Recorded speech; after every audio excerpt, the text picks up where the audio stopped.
By the way mister Dalal, phone connection दिलवाने के लिए शुक्रिया।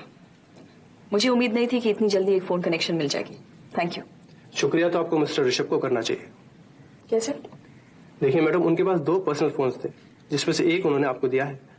अच्छा, it's very nice of him. Please आप मेरी तरफ से उनसे शुक्रिया कह दीजिए। Okay madam. Thank you.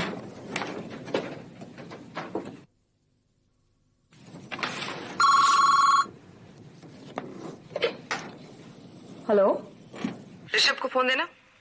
I am sorry, Rishabh यहाँ नहीं बैठता है। यहाँ नहीं बैठता? क्या मतलब? ये मल्होत्रा इंडस्ट्रीज है ना? जी हाँ रंजना देवी। कौन बोल रहा है? मैं स्वेतलाना बोल रही हूँ। स्वेतलाना? तुम ऋषभ के कमरे में क्या कर रही हो? मैं अपने कमरे से बात कर रही हूँ। तुम्हारा कमरा? क्या बकवास कर रही हो? आप भूल गई रंजना देवी कि आपकी तरह मैं भी इस कंपनी की एक डायरेक्टर हूँ, और इस लिहाज से सोचा कि अपनी जिम्मेदारियां निभाना शुरू कर दूं। ये क्यों नहीं कहती हो कि तुम मल्होत्रा इंडस्ट्रीज पे कब्जा करना चाहती हो, ताकि जब तुम्हारे हरामी बच्चे बड़े हों सारी दौलत तुम उन्हें दे दो?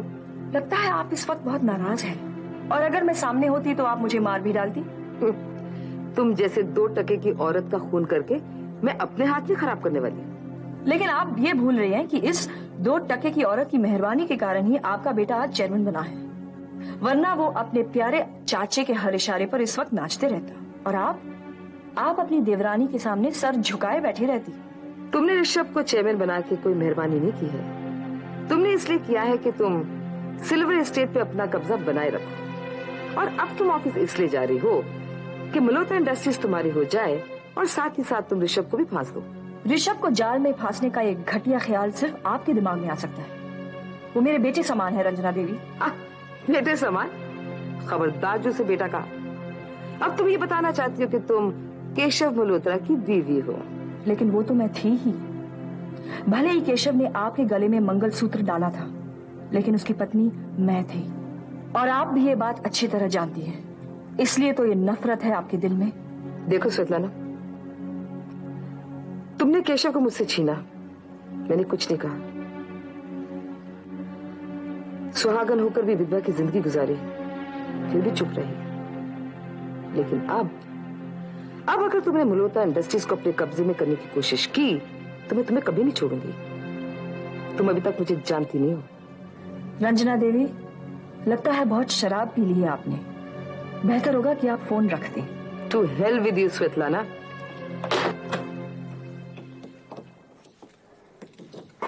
Excuse me sir. Hi Dalal. Sir क्या आप बहुत बिजी हैं? नहीं कोई खास नहीं। क्यों, क्या बात है? सर आपसे एक जरूरी बात करनी थी। दलाल, तुम्हें मेरे साथ हमेशा कोई ना कोई जरूरी काम ही तो होता है। आओ बैठो। Thank you sir. कहो क्या बात है?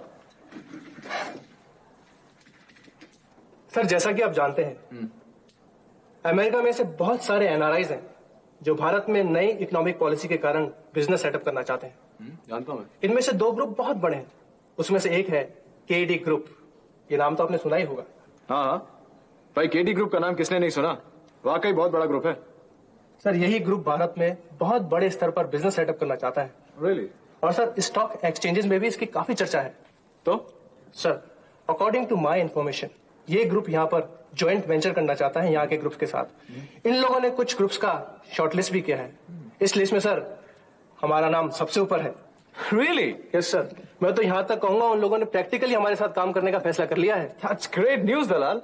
सही में अच्छा समाचार है। अगर सर ये काम हो गया तो हमको बहुत फायदा होगा सर। लेकिन सर ये बात आउट नहीं हुई है। डोंट वरी, मैं समझता हूँ। तुम इत्मीनान रखो। Okay okay sir. वैसे दलाल, ये लोग किस सेक्टर में जॉइंट वेंचर करना चाह रहे हैं? मेरा मतलब है स्टील्स या केमिकल्स या... सर इतनी डिटेल्स तो मुझे नहीं मिली हैं। सर यही इन्फॉर्मेशन मिलने में इतनी मुश्किलें हुई। I understand. Anyway, thanks a lot for the information. Sir ये तो मेरा फर्स्ट था। Let's crack the deal. Okay sir, see you.